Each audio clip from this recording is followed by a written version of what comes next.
My name is Jerry Kroth.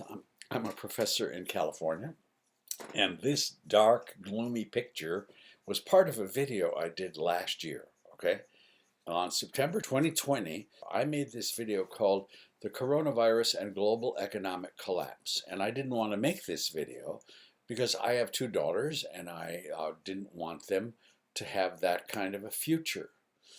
But at the time, the data was amazingly negative, and the pundits were on every corner of the street telling you that the world is about to collapse. So I made this video, and I was reluctant to do it, and it was a long video, and at the very end, I said, I hope this is wrong. Here's an excerpt of that. So my sincerest hope to you is that we can look back a year from now, September 2021, and say, Jerry, you've made a couple wonderful mistakes and you were wrong. And I would be so happy to say, yes, gosh, that's nice to know. So I hope that this prognostication that we are hearing about, it just does not come to pass. I hope it for my children, for you, for everybody watching this video. Well, it's a year later, and guess what? We never had a Great Depression. There was no global economic collapse. There was no Great Depression. And we can say it didn't happen. Okay, so this is actually a good news video. And I'd like to apologize for making an incorrect prediction. And I would also like to introduce, I don't just go on rants. I gather a lot of evidence when I make these videos. So I have a whole bunch of people that I would like to introduce to you who are people who need to apologize and never do. Okay? Yes, the market crashed for just a few seconds and then it bounced right back. And that was before I even made the video. The stocks came back. They regained their losses. Everybody thought that was a temporary situation. It wasn't. Okay? So at the time, somebody said that this bull market could go on for 3 years. So the virus, by the time when I made this video, was seemingly like it was going to be abated with vaccines. People were going to return to work. Markets were soaring. There was a huge sigh of relief. And then it was up, then it was down, but it's basically up, okay, since that crash. Now, let's take a look at some of the actual hard data. This is corporate profits. You saw them crash in April, but look at them now. Corporate profits have actually increased. Not bad. This is global trade. The global trade had fallen off a cliff, and in a very short time, global trade is actually higher than it was before the pandemic. This is unemployment, which was horrific, and it keeps falling and falling and falling. This is the stock market, and it not only crashed, it grew to higher highs than it had ever been before. So it actually increased over 80%. Some say it's doubled since the very bottom. So if you watched my video and were scared and got out of the market, you didn't lose any money, but you didn't make any money either.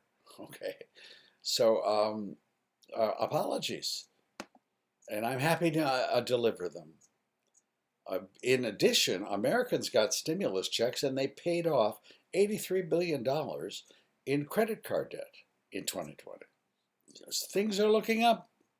So let's get some apologies here, because the people who I based my prognostications on, they're still out there doing their doom and gloom story. I'd like to introduce you to them.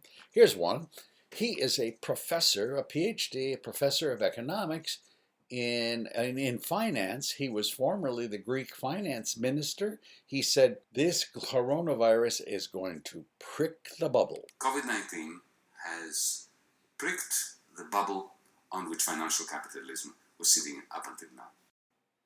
Pricked the bubble on which financial capitalism has been going on till now. Well, Dr. Varoufakis, you are absolutely wrong. It was over a year ago, and it didn't prick any bubbles, and you were mistaken.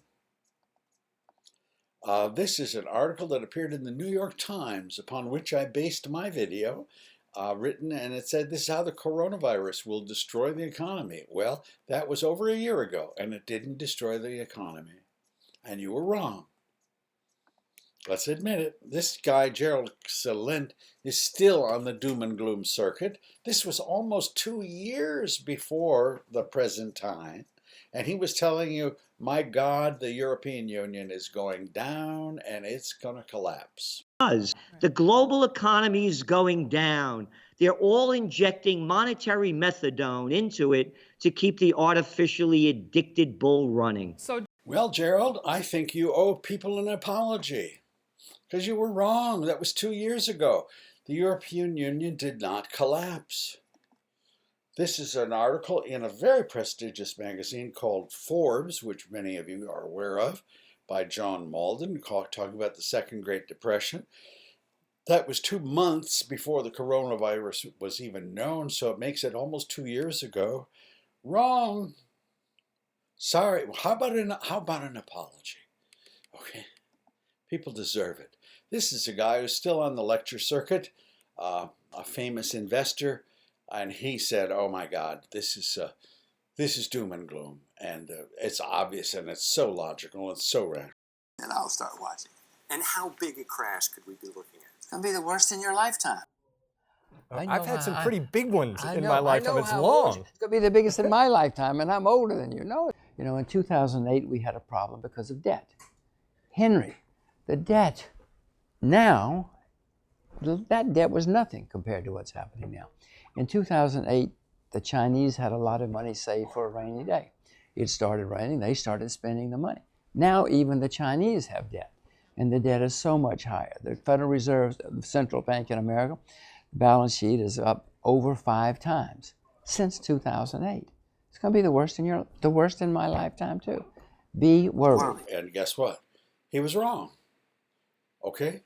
We've given him 2 years for his predictions. I think that's an ample amount of time.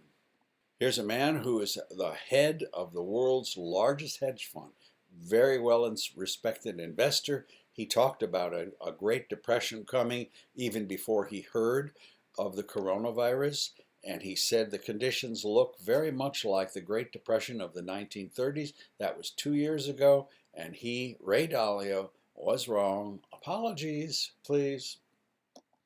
I was very impressed with this talk, and I was very moved by it, and maybe you were too. We have seen this movie before. In 1929, easy monetary policies had pushed wealth into the hands of just a few. The wealth gap was the largest in human history. It led to anger, which led to the election of populist leaders. These leaders adopt policies of nationalism and tariffs. That easy money led to massive asset bubbles. The Roaring Twenties saw stocks quadruple. The Warren Buffett indicator, which measures the market cap to GDP ratio, hit 141% in 1929. The signs today are exactly the same. Today, the Warren Buffett indicator is at 155%. Well, that was a year, maybe 15 months ago, and it didn't happen, sir. I'm sorry. Sounded very logical and very reasonable and very rational at the time. But it's also important to say, if your theory doesn't work, you need to say, my theory didn't work. After all, this is social science, isn't it? Political science, economics. So the IMF warned that there was tremendous levels of debt. 40% of corporate debt was at risk if there was any kind of downturn. That was in 2019. Didn't happen. Okay, the international bankruptcies didn't happen.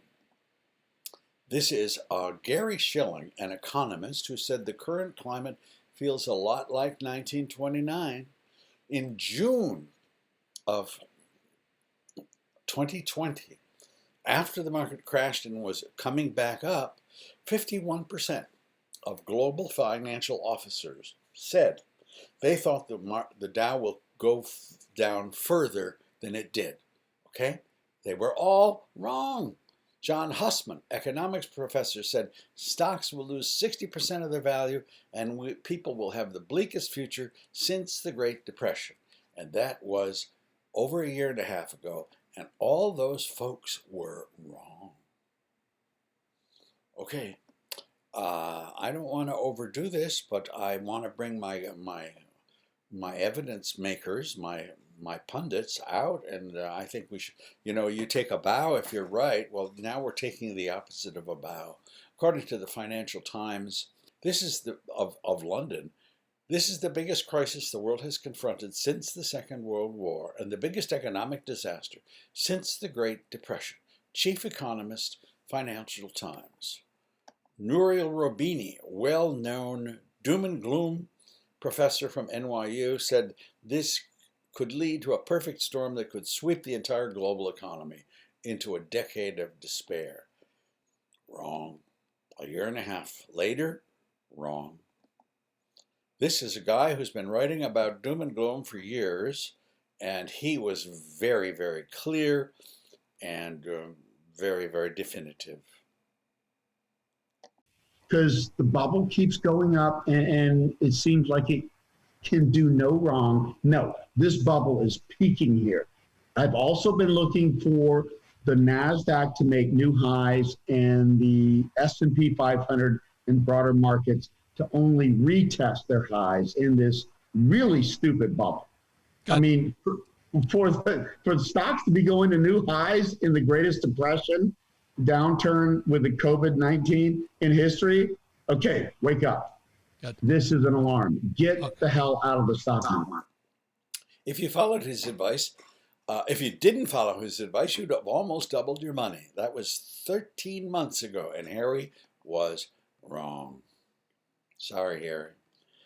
Peter Schiff is known for having predicted the depression or the crash of 2008, but he also makes a lot of predictions that didn't come true. He predicted the dollar would crash, I think, 2 or 3 years ago, and it didn't. Here's Peter telling us about the coming depression. New records, gold's in a decent zone. You turn on Fox Business, you'd think we're in the roaring 20s.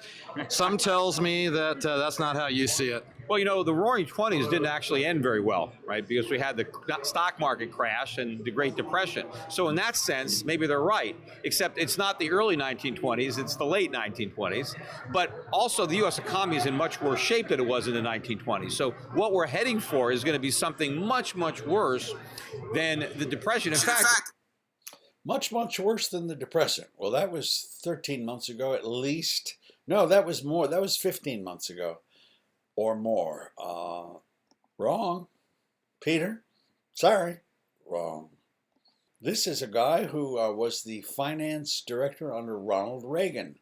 He's been doing doom and gloom for quite some time. He's very intelligent. Artificial bubble created by the central banks over the last several decades that's nearing the end. It's at its apogee. I think the world economy is now plunging into an unprecedented deflation, recession, period of shrinkage that will bring down all the markets around the world that have been vastly overvalued as a result of this massive money printing and liquidity flow into the Wall Street and other financial markets. This, I've seen this before a number of times. I've been around a long time. I saw it 69, 74, 79. I could tell you 87. And then 2000 wasn't pretty. And I think a time is coming that might make some of those times look pretty good. You know, I look back and I love this country, but I sure as hell don't love a lot of the politicians in it or the CEOs. I think they've taken advantage of the system. And it's just deja vu. The public, they got screwed in 08. They're going to get screwed again.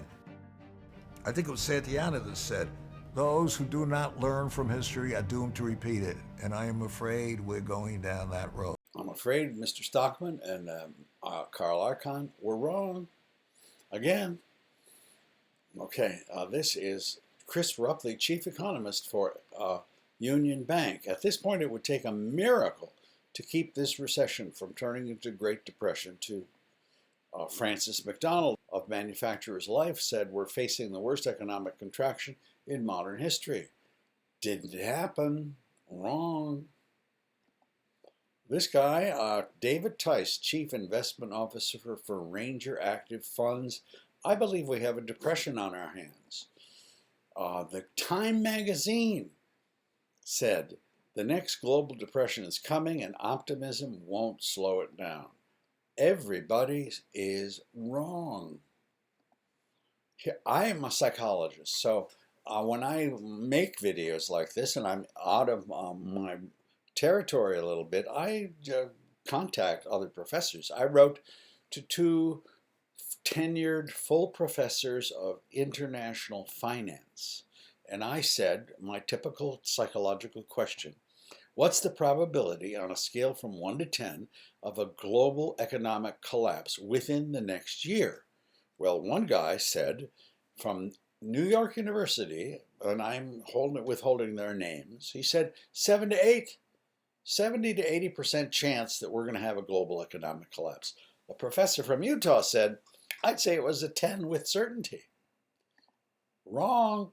2 storied professors. This is a guy, I really have a great deal of respect for him. He writes a book called Conquer the Crash of 2020, How You Can Prosper in a Deflationary Depression. Well, there was no deflationary depression in 2020, and there was none in 2021. Sorry, Robert. You have to admit you were mistaken. This is a professor, as a socialist economist, and he was quite convinced of what he was saying. Overdue. And all of my economic colleagues, right-wingers, left-wingers, and those in the middle, we all know it's coming. And therefore, 2020 or 2021, you can bet much that there will be an economic downturn. And I have to tell you, even though I don't want to scare anybody, that this one is really likely to be bad, and for a simple reason. To react to the great crash of 2008 and 9, the Federal Reserve, as other central banks, cut interest rates, as you know, to historic lows, even going negative sometimes. It meant that money could be borrowed at virtually no cost. And every corporation, every government, and many people borrowed money because it was so cheap, which means that the level of indebtedness, government, corporate, and private, individual, is higher than we have ever seen it. You put together a likely downturn with overload of debt, and you have a recipe for very serious economic problems. That was 2020 and 2021, he said. Well, it's almost the end of 2021. That was 2 years ago. And that analysis, however logical it may seem, was wrong. This man is a well-known investor in real estate. He predicted a collapse in the real estate market of April of last year. Didn't happen. Wrong. This is a guy who's an economist at Harvard, Kenneth Rogoff. The coronavirus could be as bad as anything we've seen in the last 150 years. Okay. Raoul Paul, Goldman Sachs investor, said coronavirus is possibly the biggest economic event of all of our lifetimes. A year later, I'm sorry, didn't happen. This is a lady who said that bankruptcies are going to happen and banks are on the verge of collapse. Sheila, you were wrong. They didn't collapse. This is Moody's chief economist, Mark Zandi. That's a pretty prestigious position. The real tsunami is coming. That was 13 months ago. It didn't come. This is the well-known British economist Martin Wolf. We're going over a cliff, he said. Sorry, wrong. So I used 23 sources in making this video. All of these 23 pundits and their professors with PhDs and noted economists, they were basically saying that easy money is creating a huge debt crisis, and that's going to lead to collapse. That's what they all have in common. And unfortunately, all of those 23 so far, they're all wrong. And some are not 12 months ago, some are 24 months ago.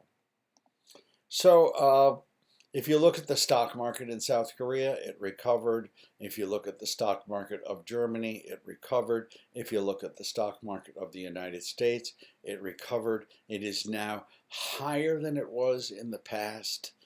Things just got better. What was the magic that caused that to happen? Well, one of the things that caused it to happen was that we printed an awful lot of money. The Federal Reserve printed at least $5 trillion, at least. And that pushed the market up, awash in what is called liquidity and money. And that seems to have saved the world.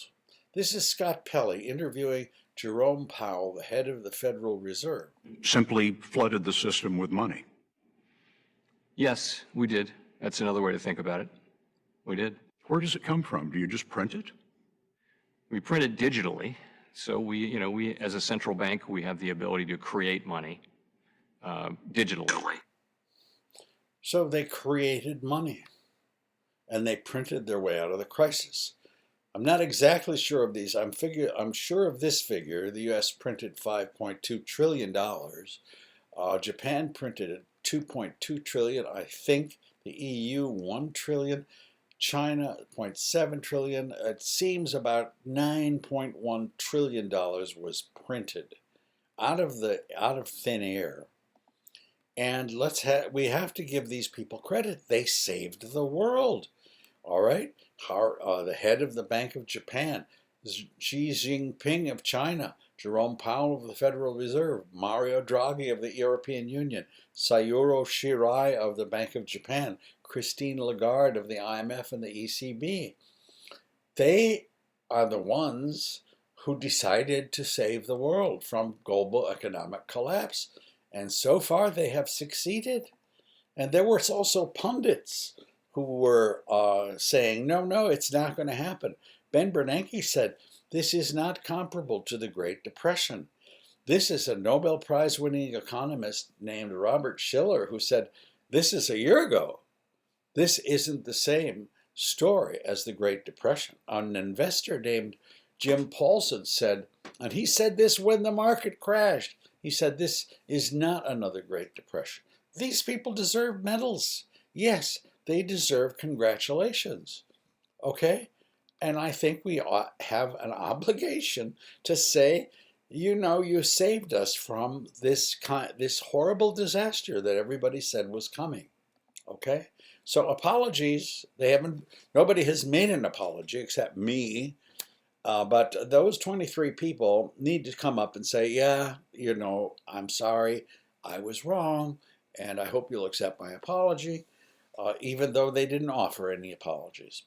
Okay, so that's the purpose of this video. And so I want to say something as a postscript, because I don't know what a Great Depression looks like. I never lived through one. My father lived through one, and I know that a Great Depression is much different than a recession. Okay, in the case of my father, this is my grandfather's store in Detroit. My father was a rich kid. He came from Detroit. His father owned that store in like 1915, and he sold men's furnishings and tuxedos and stuff, and he was rich, and he had a mansion in Detroit, and he drove that kind of a car. And my father went off to the University of Michigan to study to be a doctor. He was a pre-med student. So that's 1928. All right? And all of a sudden, the crash of 1929 happened, and everything in his life collapsed, okay? My father, that's him in 1932. The whole family, they lost the house, the car, the business, and they moved to San Antonio and started selling fruit on a dirt road in San Antonio. That's my father selling grapefruit for 89 cents a bushel in 1932. So all of his hopes and dreams of becoming a doctor, and that ended. Great Depressions are traumatic events that last a generation.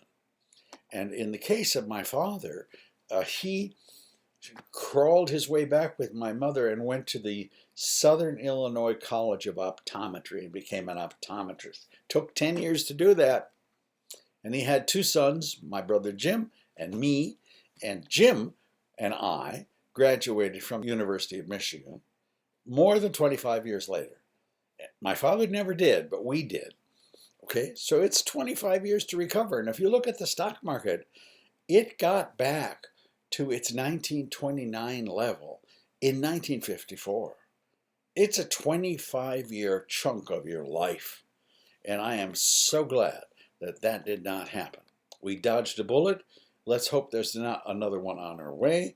But I'm happy to apologize for putting all that data together and scaring you. And let's hope that we continue this road that we're on, that we survive it. And I wish you all the best. Happy days. So this is based on that book that I wrote, which is updated. Okay. Take care now, and thank you so much for watching.